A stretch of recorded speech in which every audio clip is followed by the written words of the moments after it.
Assalamualaikum warahmatullahi wabarakatuh.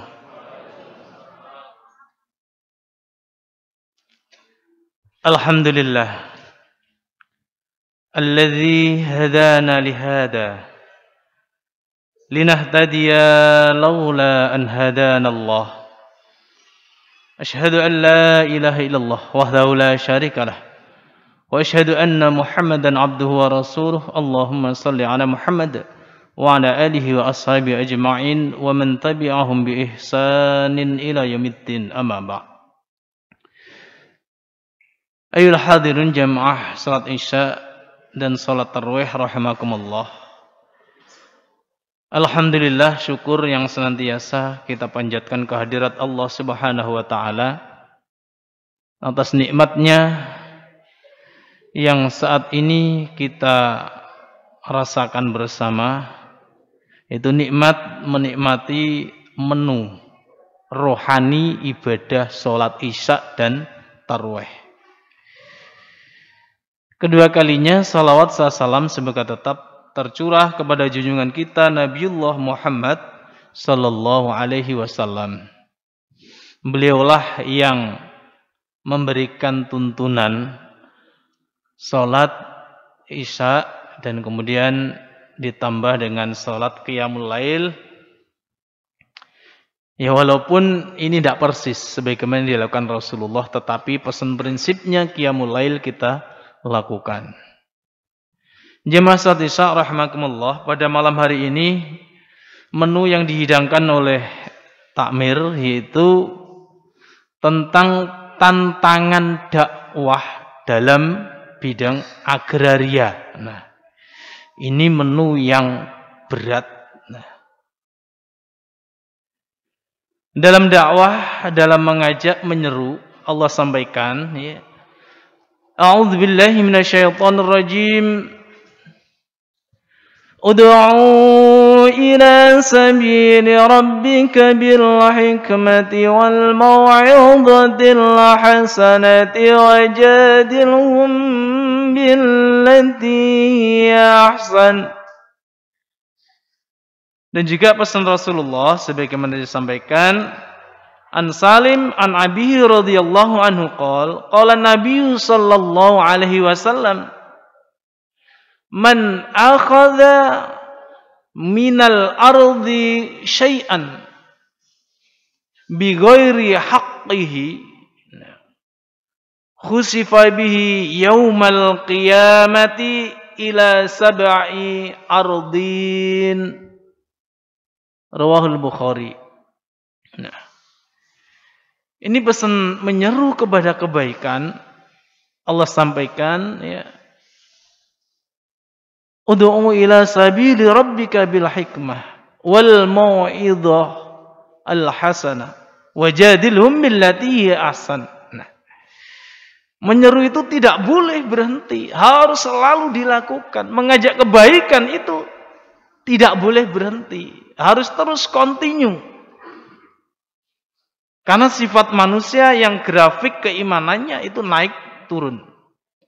Nah, dalam hal ini jemaah, nah, kalau kaitannya dengan yang disampaikan Rasulullah, man akhadha, barang siapa yang mengambil minal ardi syai'an, dari sebidang tanah, bi ghairi haqqihi, yang bukan haknya. Nah, yang bukan haknya khusifa. Ya, nanti akan di apa? Bahasa Indonesianya, kalau bahasa Indonesia akan dincep, ya, akan dibenamkan. Khusifa itu dibenamkan yaumal qiyamah, nanti di hari kiamat itu arba'ina ardin, yaitu 7 sab bumi. Jadi sampai 7 bumi. Ini warning dari Rasulullah bagi orang-orang yang suka yang mengambil tanah orang lain, tanah yang bukan haknya. Dalam hadis lain disampaikan nanti akan dililit oleh 7 lapisan bumi nanti di hari kiamat. Nah, ini pesan-pesan, ya, dari Rasulullah yang telah disampaikan kepada kita. Nah, sekarang kaitannya dengan kondisi, dengan keadaan bagaimana pola pertanahan ya, agraria itu yang kaitannya dengan lahan ya. Nah, pola pengaturan lahan di lingkungan kita sesuai hukum positif. Kalau program pemerintah itu ada performa agraria. Nah, performa agraria pemerataan apa? Pemerataan penguasaan tanah. Di situ aturan-aturan yang diatur oleh pemerintah, yaitu para penguasa lahan yang besar-besar itu, bagaimana tidak kemudian menggeser penguasaan masyarakat yang menguasai hanya sekelumit tanah saja. Nah, karena di negeri kita ini ya masih banyak ya penyerobotan tanah yang dikuasai oleh rakyat-rakyat kecil. Nah, ini kalau dakwahnya di bidang ini tantangannya ya sangat kuat, sangat besar. Karena penguasa-penguasa lahan di negeri ini itu mereka yang punya kontribusi terhadap penguasa saat ini. Nah, ya pemerintah mau ngatur bagaimana? Wong yang ngangkat pemerintah dia. Nah, ini berat. Nah, kemudian jamaah kita turunkan case-nya ya. Kita turunkan ya kaitannya dengan apa? Ya, penguasaan tanah yang kita dapatkan, baik itu dari jual beli, kita membeli, baik itu dari menerima hibah ya, ataupun wakaf. Nah, ataupun permohonan hak atas tanah negara. Nah, ini kita turunkan ya. Kalau yang performa agraria nanti sudah sangat besar musuhnya, yaitu ya harus punya kekuatan yang besar juga. Nah, ini kita yang kaitannya dengan kesetiap harian kita saat ini saja. Kalau kita akan beli tanah, nah paling banter kalau di perumahan kan 8 kali 15 Pak ya. Nah, ini apa yang perlu kita perhatikan? Tantangan apa yang ada di sini? Yang pertama adalah satu kaitannya dengan para pihak, dengan penjual dan pembeli. Ini ada tantangan yang di situ yang sering dilakukan itu adalah keluar dari aturan-aturan bagaimana menjual tanah dan bagaimana membelinya. Ini yang pertama. Itu kaitannya dengan para pihaknya, penjual dan pembeli, pemberi hibah dan juga pemberi wakaf. Nah, wakaf pun ada masalah Bapak Ibu. Itu harus ada pelurusan. Nah, kemudian yang kedua kaitannya dengan apa? Objek, dengan tanahnya. Tanah yang kita beli itu statusnya apa, dari bukti alas hak apa? Ada yang dari petok, dari sertifikat, ada yang itu tanah negara. Nah, ini. Itu dari sisi objeknya. Itu juga harus ada pelurusan di situ.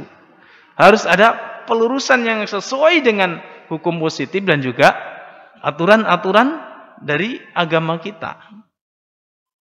Itu tantangan yang kedua. Yang ketiga itu adalah kaitannya dengan proses peralihannya. Ini ada proses peralihannya. Nah, dari pihak pertama yang dialihkan, yang dicatatkan di pejabat membuat akta tanah, kemudian nanti masuk ke badan pertanahan. Nah, ini di dalam proses ini juga ada hal-hal yang perlu diluruskan. Nah, ini kita ke yang pertama dulu, ke para pihak. Nah, jemaah rahimakumullah ya. Ini dari para pihak yang pertama, ini dari penjual. Nah, ini yang perlu kita ketahui. Kalau kita ini sudah nafsu terhadap tanah, terhadap rumah, itu yang perlu kita perhatikan. Yang pertama adalah penjual. Nah, apa yang diperhatikan? Penjual ini punya hak jual apa tidak? Nah, ini yang perlu kita perhatikan. Nah, penjual ini punya hak apa tidak? Lihat sertifikatnya. Itu namanya siapa? Kalau namanya Pak A, penjualnya ya harus A. Ya. Kalau sertifikatnya B, penjualnya harus B. Nah, ini. Kalau A meninggal, ya yang punya hak adalah ahli warisnya. Ahli warisnya siapa? Itu kita runtut. Nah, Jadi kejelasan penjual ini menjadi satu hal yang penting bagi kita, orang yang mau membeli tanah, mau menerima tanah. Begitu juga penghibah sama, pewakaf juga sama. Kita harus clearkan siapa wakifnya. Nah, karena dalam praktek ya, peralihan baik jual beli hibah wakaf ini, nah ini wakaf ini kadang yang seolah-olah baik Pak ya. Wah, mendapat pahala. Tetapi justru yang ada di situ dari si wakif ini mewakafkan ya. Ini karena apa? Barang ini ternyata sengketa di keluarganya. Daripada buat royoan keluarga, wis tak wakafno ae. Nah. Ya niatnya baik, tetapi caranya yang kurang baik. Nah, karena harta ini enggak jelas, kemudian diwakafkan. Makanya tak jarang kita temui objek-objek wakaf itu ketika sudah dikuasai oleh nadir, sudah dikelola oleh nadir, dan itu subur. Nah, ada ahli waris yang dulu tidak diikutkan, itu menggugat. Wah, ini roti empuk enak ini. Gugat. Nah, ini banyak. Bahkan ada yang tanah itu sudah sertifikat wakaf, karena ahli warisnya itu ya ekonominya tak semujur orang tuanya, itu diminta. Dia minta untuk buat rumah. Ketika tanya, bagaimana Pak? Boleh apa enggak? Boleh. Tapi syaratnya harus persetujuan, harus dapat persetujuan dari Menteri Agama. Nah ini kalau sudah wakaf, nah ini haknya kepada yang tertinggi. Nah ini yang pertama jamaah, ini pihaknya penjual, nah itu harus jelas. Nah penjual itu bisa perorangan, bisa developer. Kalau itu perumahan, nah tolong diperhatikan betul kalau ingin membeli rumah di perumahan. Developernya ini jelas apa tidak? Karena banyak developer tidak jelas itu banyak. Ada. Nah, dan rumah sudah jadi, sudah ditempati, tetapi alazaknya, sertifikatnya itu masih atas nama perorangan, orang yang memiliki yang lama, Pak. Ini kalau developer tidak jelas itu memang ulah-ulah para mafia tanah, mafia perumahan. Nah ini, yang mereka kepingin mendapatkan dari harga rumah itu segera diterimanya, tetapi hak pembeli itu tidak diperhatikan. Dia harus dapat sertifikat atas nama pembeli, itu tidak diperhatikan. Nah, karena itu jamaah kalau beli tanah, kalau developer itu Bapak Ibu browsing saja, PT-nya berdirinya kapan, gampangnya lihat itu tuh.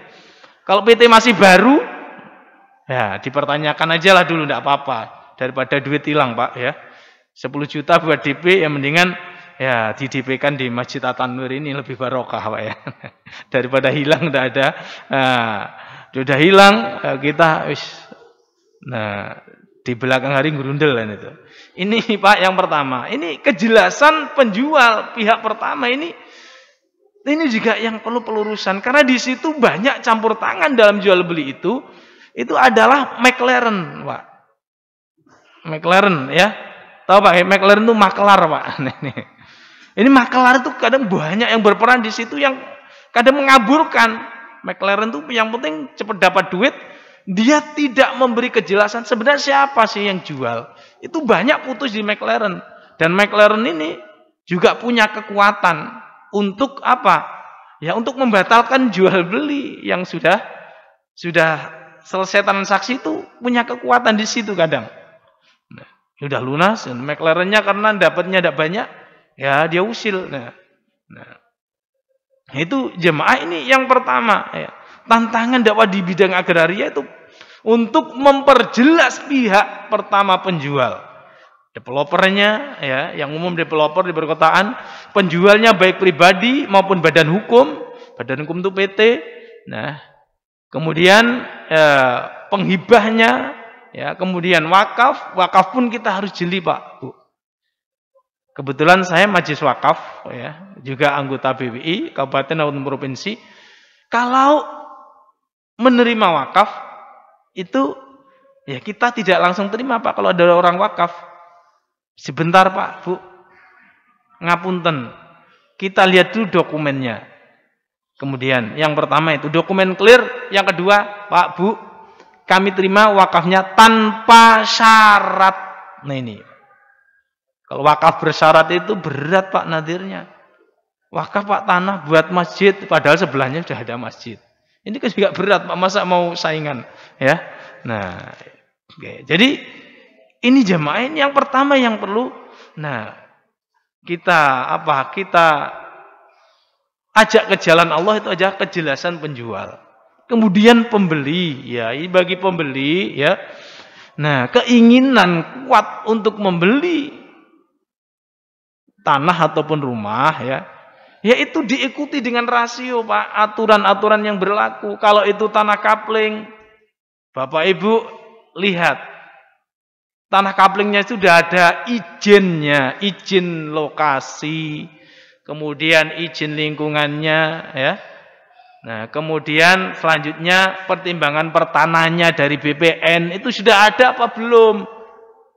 Nah. Dan juga yang menjual itu siapa? Kalau CV, Pak, Bu, aku lihat sertifikatnya atas nama siapa?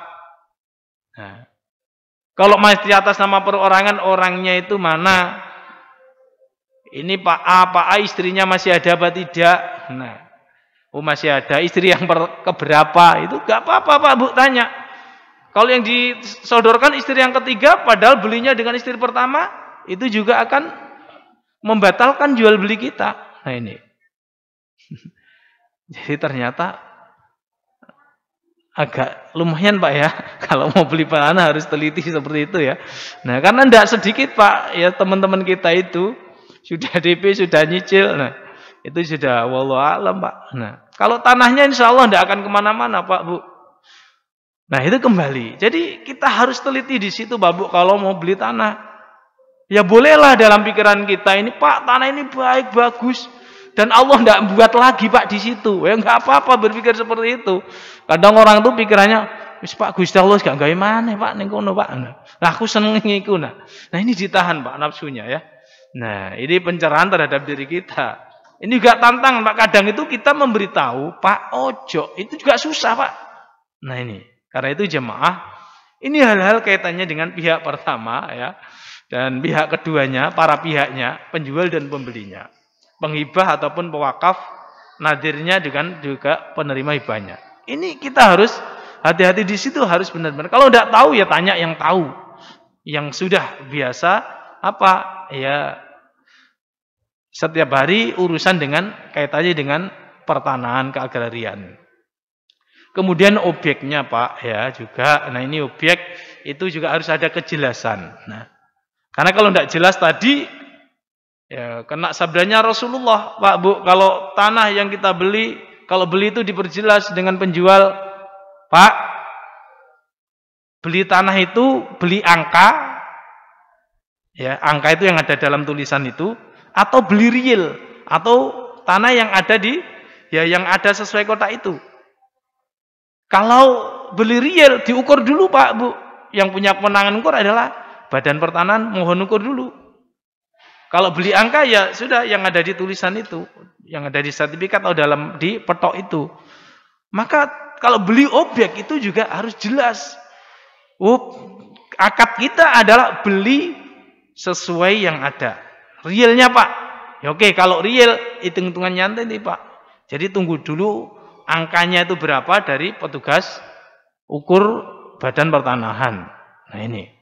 Setelah keluar sekian.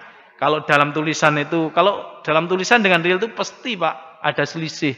Kalau enggak lebih kurang. Ya, kalau lebih ya itu nanti kan juga jadi pertanyaan. Oh benar toh ini tanah sampean kan itu Pak. Nah ini. Biar tidak kena sabda Rasul ya. Jadi diincepno ke 7 lapisan bumi. Nah, ngeri juga Pak ya. Nah ini masalah tanah, hati-hati. Itu terkait dengan objek, dengan proses ya. Kalau dengan proses sudah Pak, ini panjang banget ya. Nanti yang penting Bapak Ibu, nah kalau proses nanti Bapak Ibu kan tidak mungkin ngurus Nah, itu nanti di bab selanjutnya menu ini akan saya sajikan kalau nanti masih ada waktu untuk menyajikan. Bapak Ibu jamaah salat Isya dan salat tarawih rahimakumullah. Dari apa yang kita dengar bareng ini patut dan wajib kita renungkan. Apabila kita ini urusan-urusan terkait dengan pertanahan, ini sungguh ikutilah petunjuk-petunjuk ahlinya. Nah, panjenengan tanya dulu ke siapa? Ke notaris terdekat, ke PPAT terdekat. Tanya, Pak, kami itu mau beli ini bagaimana? Agar apa? Agar Bapak Ibu ini tercerahkan kalau mau membeli itu. Tercerahkan dari sisi subjeknya, objeknya, dan juga nanti proses balik namanya. Nah, ini. Sebenarnya ini kita lakukan. Tidak lain hanya kembali kepada pesan Rasulullah. Agar yang kita beli ini tidak sama sekali memakan tanahnya orang lain.